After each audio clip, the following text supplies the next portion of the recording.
Amém. Para quem está aqui, hoje está diferente, né, Marinalva?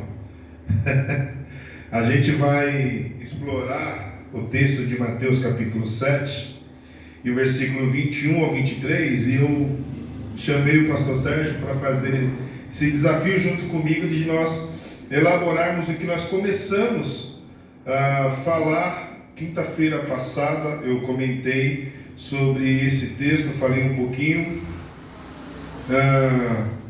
O texto de Mateus capítulo 7, versículo 21 ao 23, diz assim para todos nós. Vamos lá. Mateus capítulo 7, versículo 21.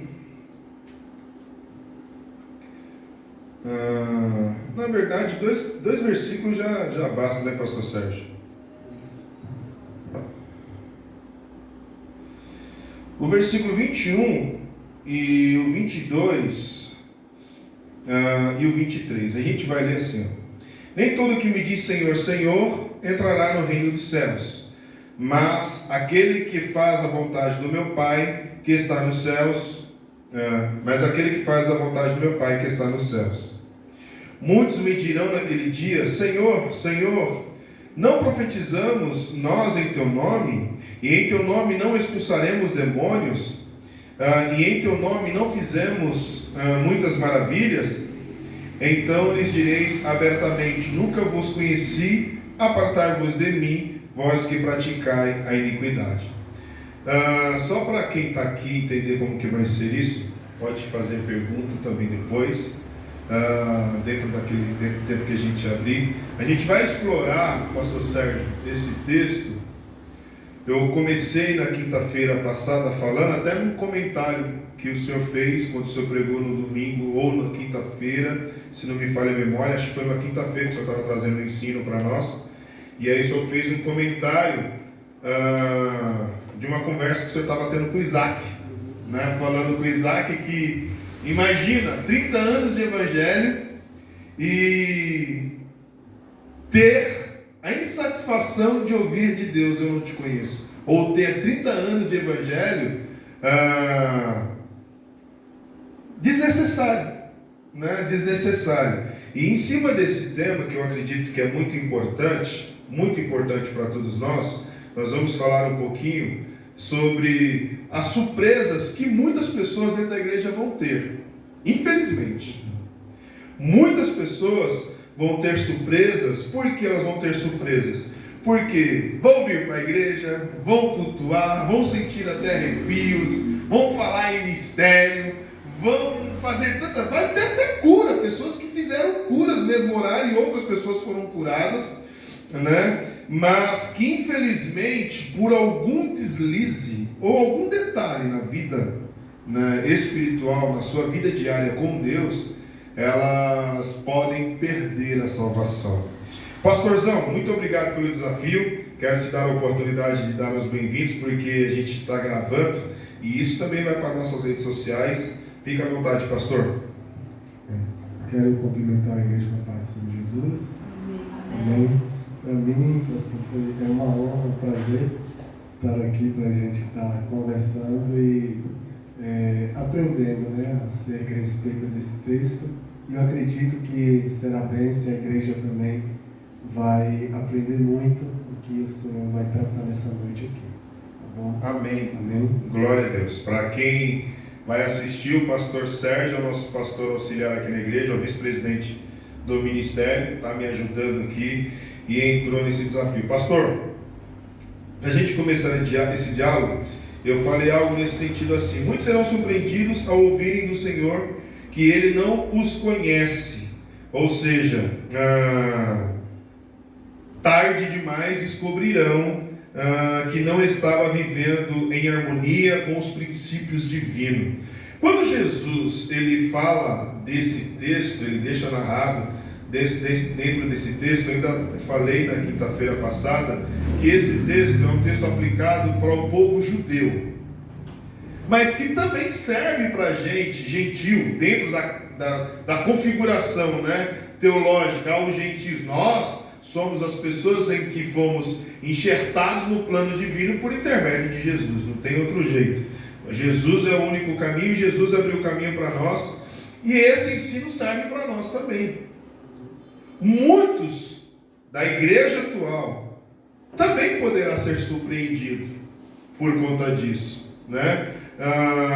E eu acredito que será muito triste, muito difícil para as pessoas que tiveram uma vida de rotina dentro de uma igreja, dentro de uma instituição, seja lá na qual for, né? E quando Jesus vir buscar a sua noiva, essa pessoa ficar.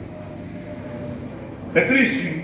Fala alguma coisa sobre isso aí. O que o senhor pensa sobre isso? Se a igreja quiser fazer alguma pergunta sobre isso também, pode falar ou deixar aí, né? Eu quero perguntar sobre esse texto, como vai ser isso? E aí, pastorzão? Exatamente, pastor, exatamente isso. Vai ser muito triste, né, para aquelas pessoas que estão há uma década, há 10, há 20 anos, há 30, há 40 anos, na presença do Senhor, na casa do Senhor. Porém, quando a trombeta soar, quando o Senhor Jesus vier buscar a sua igreja, esse, né, ter a infelicidade de não ser arrebatado, de não subir. E o que me chama muita atenção, pastor, é que muitos, infelizmente, estão desapercebidos.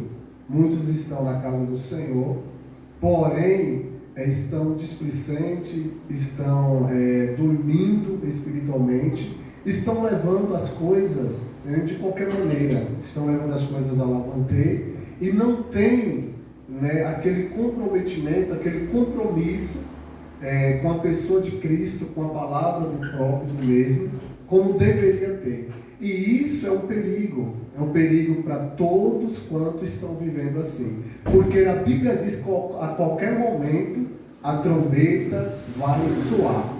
E se, quando, né, esses que estão assim ficarem, eu fico me perguntando o que esses que vão ficar vão pensar ou vão falar.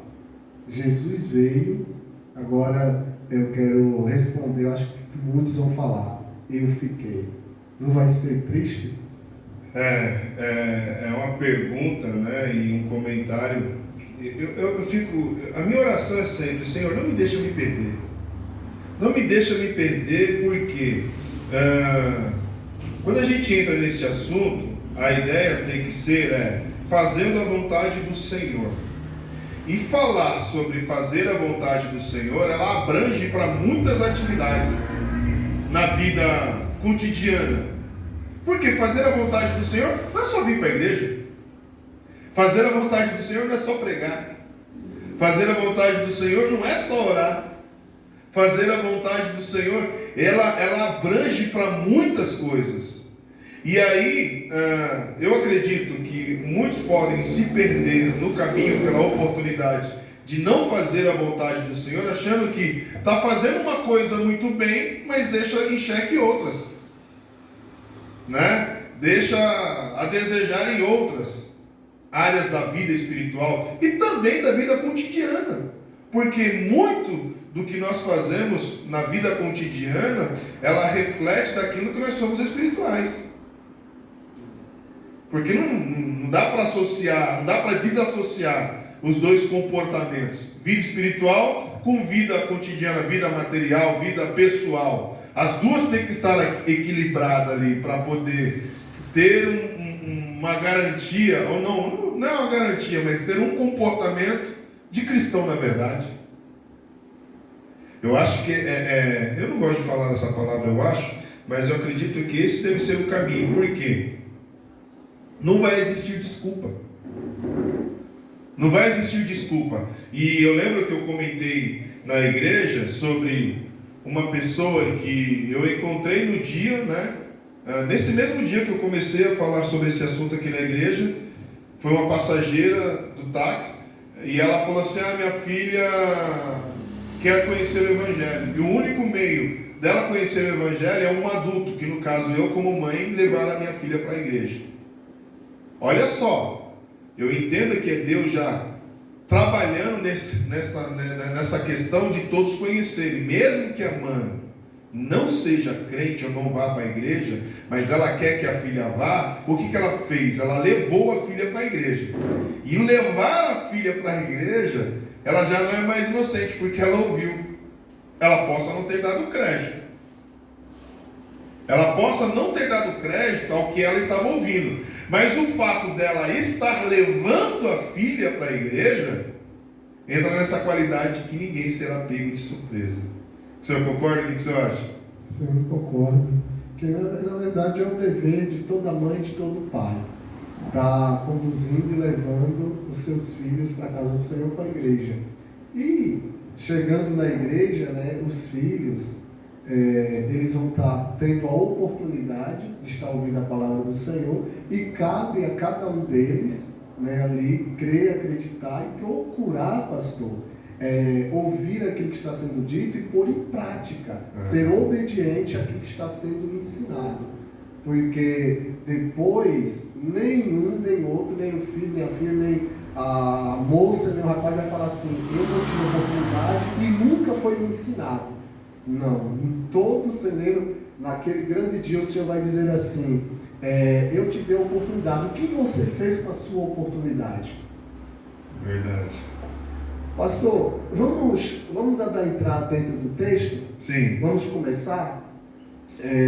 O texto que ora nós fizemos menção, que ora foi lido, vai nos dizer assim: nem todo que me diz Senhor, Senhor entrará no reino dos céus, mas aquele que faz a vontade do meu Pai que estás no céu. Igreja, olhe para cá. Olha o que o escritor ele escreve aqui.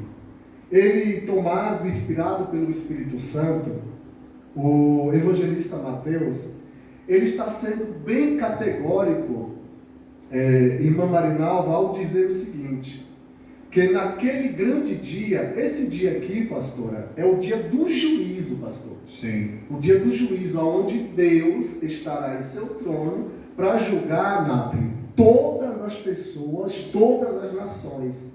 E aqui o evangelista Mateus, ele diz assim, Senhor, aí ele diz assim, nem todos que me diz Senhor, Senhor entrará no reino dos céus. Mas por que, pastor, que ele diz isso? Por conta de não estar fazendo aquilo que precisava fazer como cristão. O papel do cristão de verdade. Também. Mas se o senhor prestar muita atenção como a igreja, tem aqui algo aqui profundo. Olha o que ele está dizendo: nem todos que me diz Senhor, Senhor entrará no reino dos céus, mas somente aquele que faz a vontade do meu Pai. Olha aqui o mistério: somente aquele que faz a vontade do meu Pai que está no céu. Sabe por quê? Porque Senhor existe muitos.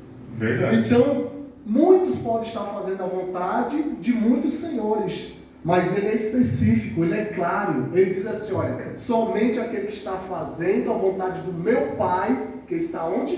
Nos céus.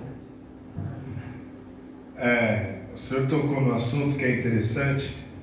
Às vezes a gente pode ter muitos senhores, né? Muitos senhores. E aquilo que eu sempre falo, né? Não tem outro caminho, não tem outro jeito. Fazer a vontade do Senhor é olhar para o melhor exemplo. Quem é o melhor exemplo para nós seguirmos? Jesus. Não tem. E quando a gente olha para o comportamento de Jesus obedecendo à vontade do Pai, do Senhor, é muito confronto para uma vida normal. Não dá para... Ainda que, né, lógico que não dá para também colocar aqui, a gente é 100%, ninguém vai ser 100%, não dá para ser 100% aqui na terra, mas a gente tem que procurar a fazer a vontade do Senhor que estás nos céus, que é o nosso Pai. Porque Senhor, Senhor, como nós falamos aqui, tem muitos. Sim. Inclusive, Mamon é um Senhor, é um Deus. E muitos fazem a vontade, pastor, de Mamon.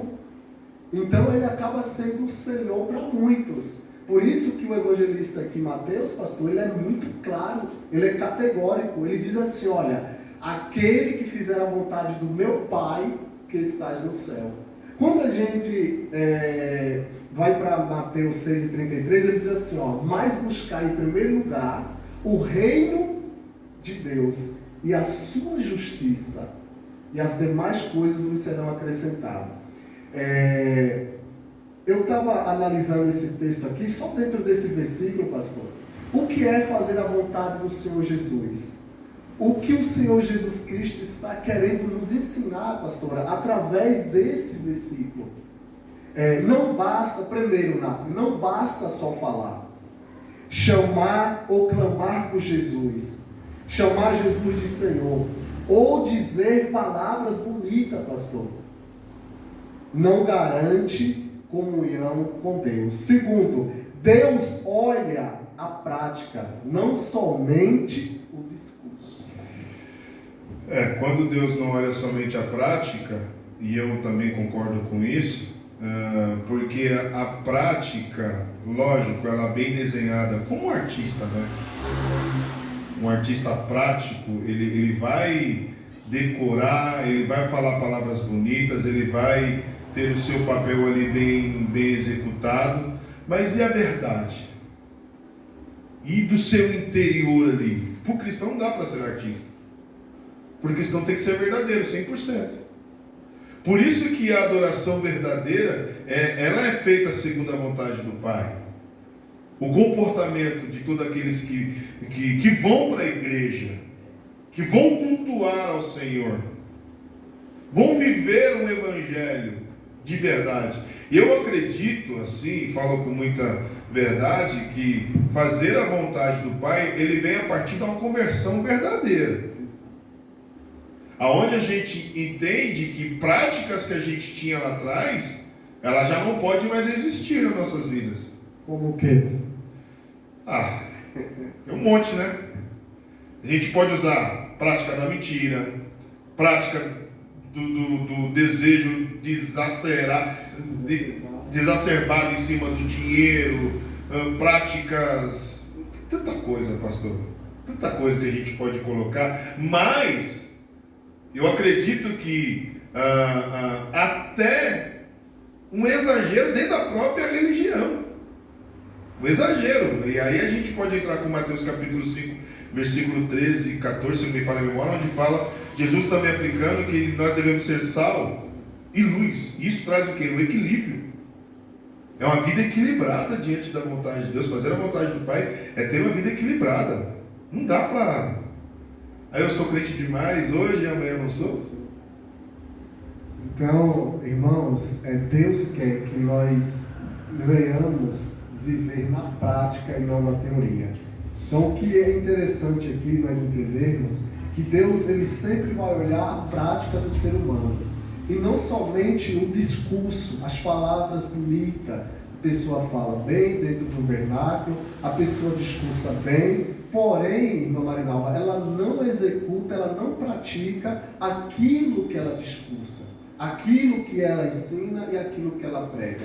Deus, ele olha lá de cima, ele olha para o nosso coração, ele olha para nossas obras e para a intenção das nossas obras. Então, quando nós praticamos aquilo que nós ensinamos, a gente recebe de Deus um joinha, Deus ele bate palmas, Deus, ele põe-se de pé no trono dele e fala assim, não tem porquê eu não abençoar a minha igreja, não abençoar os meus filhos.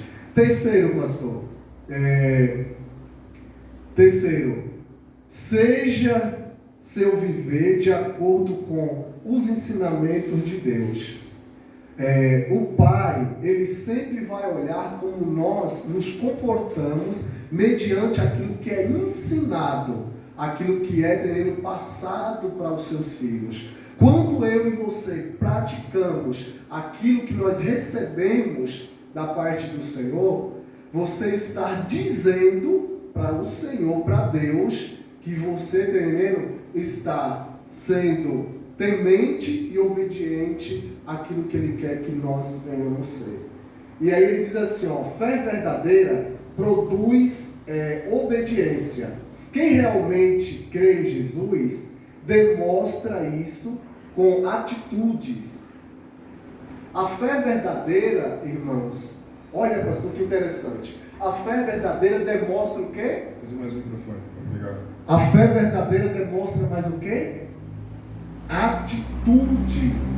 E quais são essas atitudes demonstradas, pastor, por uma fé verdadeira? Amor, perdão, humildade, justiça, obediência e etc. E quando nós amamos, esse amor, pastor, ele é notório, ele é recíproco, esse amor, ele é verdadeiro, ele é sincero, ele é visto. Pode continuar aí. Entende? É que a hora lá na... Já foi. Já foi. E se a gente for falar, primeiro, amor ao próximo, amor a Deus. Amor a Deus e amor ao próximo. Perdão, você perdoa ao próximo e você se perdoa. Humildade, você é humilde para com todos. Justiça, você tem que ser justo de forma parcial. Sabe o que é de forma parcial?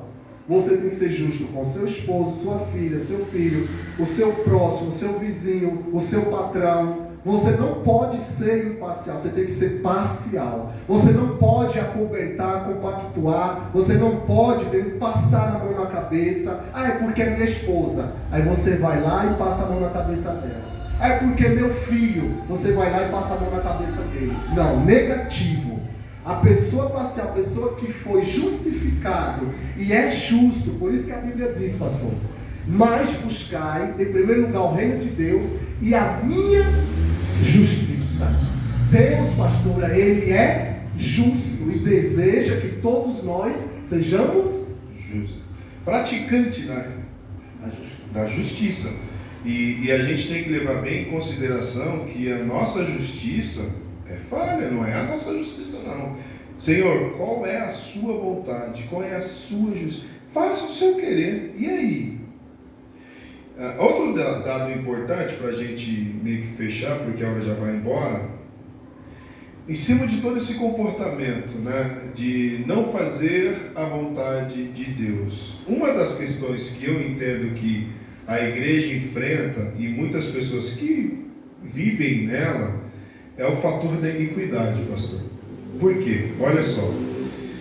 Em 1 João capítulo 3, versículo 4, vai dizer: qualquer que comete pecado também comete iniquidade, porque o pecado é iniquidade. Todo aquele que pratica o pecado também transgride a lei, porque o pecado é transgressor da lei. 1 João 3 e 4, ele vai afirmar, e aí eu entendo que o não fazer a vontade de Deus, o que impede a pessoa de fazer a vontade de Deus, é dar legalidade à iniquidade. É ter uma vida regressa ao pecado. Ela sabe, aquela coisa que a gente costuma dizer, o pecadinho de estimação, que está lá. Não, eu vou para a igreja, eu aceitei a Jesus, eu quero caminhar com Jesus, mas isso daqui eu gosto de fazer. E aí, em cima do outro ponto que a gente está falando sobre qual é as vontades. Mentira! Pessoa que ela serve ao Senhor Jesus, mas tem lá uma prática da mentira, prática de roubo, prática de pegar coisas ilícitas, mas aceitou Jesus, está dentro da igreja. Exato. A iniquidade é o grau elevado de todos os pecados que extrapola o nível, pastor, de todo ser humano que procura ter uma intimidade com Deus, um relacionamento íntimo e singular com o Senhor. Porque aí a iniquidade, ela é pior do que o pecado e do que a transgressão. Entendeu? É o nível máximo do pecado, é a iniquidade. Essa pessoa, ela já está praticamente, você entendeu? Com os dois pés fora da igreja. Ela está até então com o corpo da casa do Senhor, porém o espírito dela, né, os pensamentos não estão mais. Não faz mais efeito nenhum. É aquela pessoa que vai para a igreja, não posso nem falar que ela sente arrepio, que ela chora, porque ela não sente nada, ela só vai... Na verdade, ela está morta já espiritualmente. Não sente mais nada. Não sente mais nada. É o desviado do Evangelho? Ô pastor, é possível a pessoa estar na casa, na igreja e não ser salvo? Vir, estar, ouvir a palavra, glorificar a Deus e não ser salvo? Você acha que, pastor? Sim, com certeza. E aí, Marinalva? Pode acontecer. Até quem é pastor. Até quem é pastor, verdade.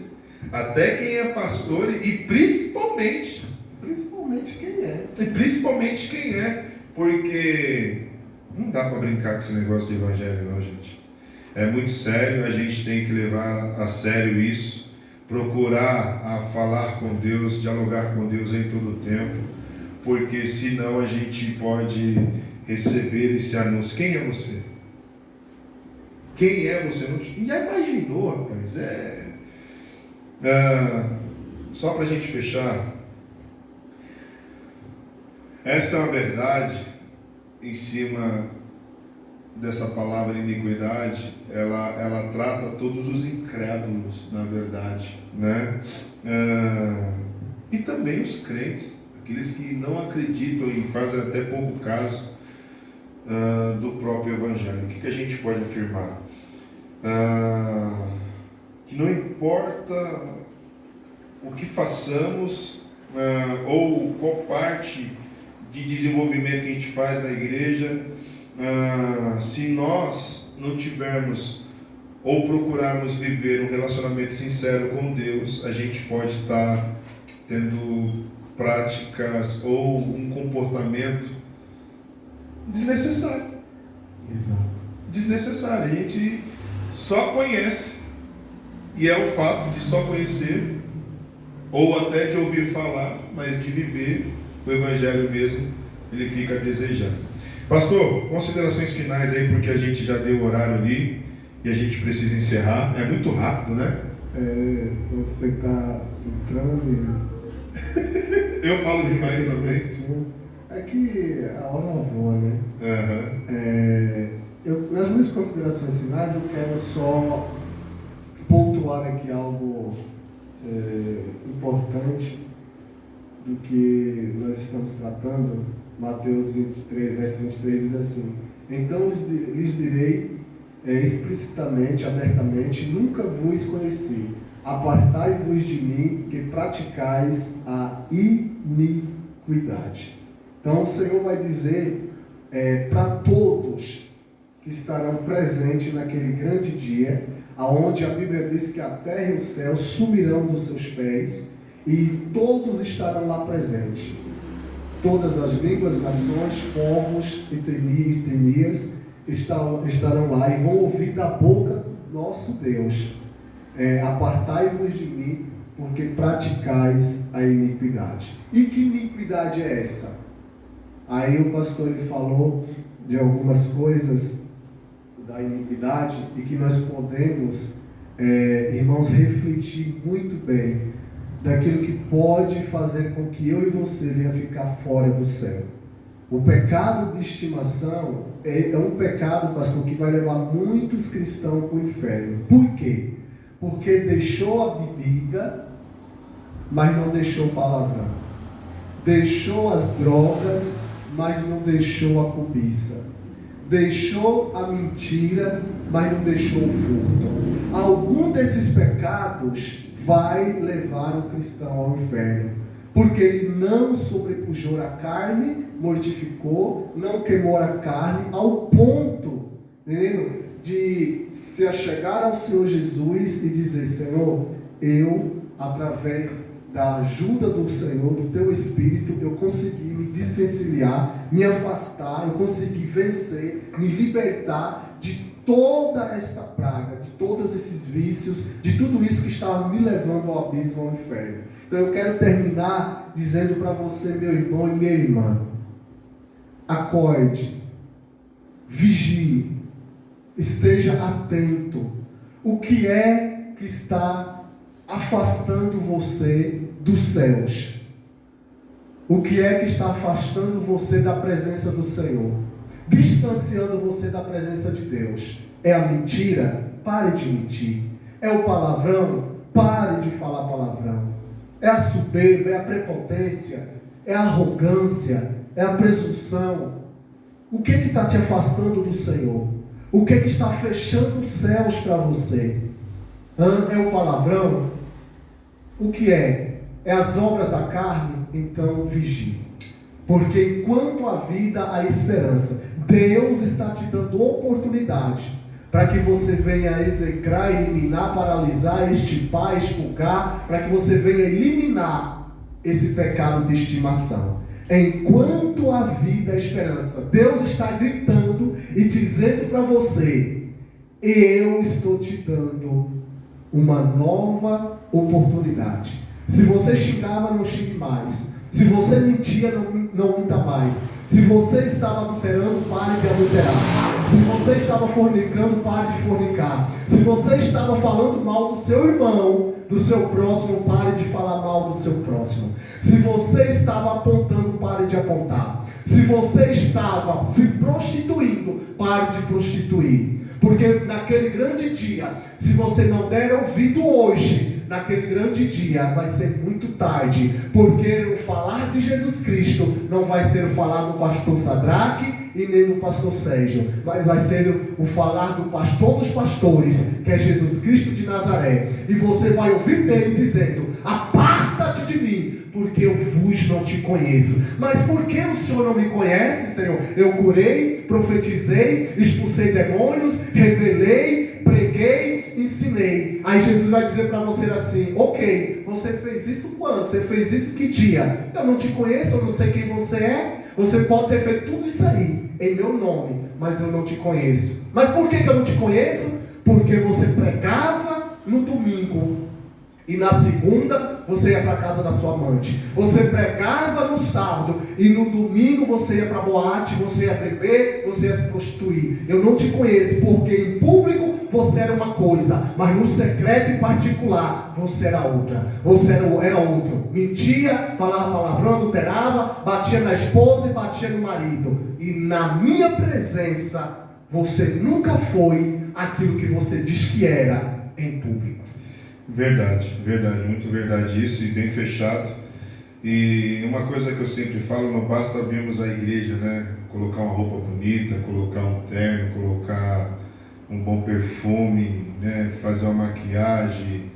Ah, não, eu vou para a igreja. Não basta só isso, não basta achar que a gente fazendo só isso está tudo certo, pastor. O Senhor, o que Ele aceita de nós? Ele não aceita só um tempo de cerimônia.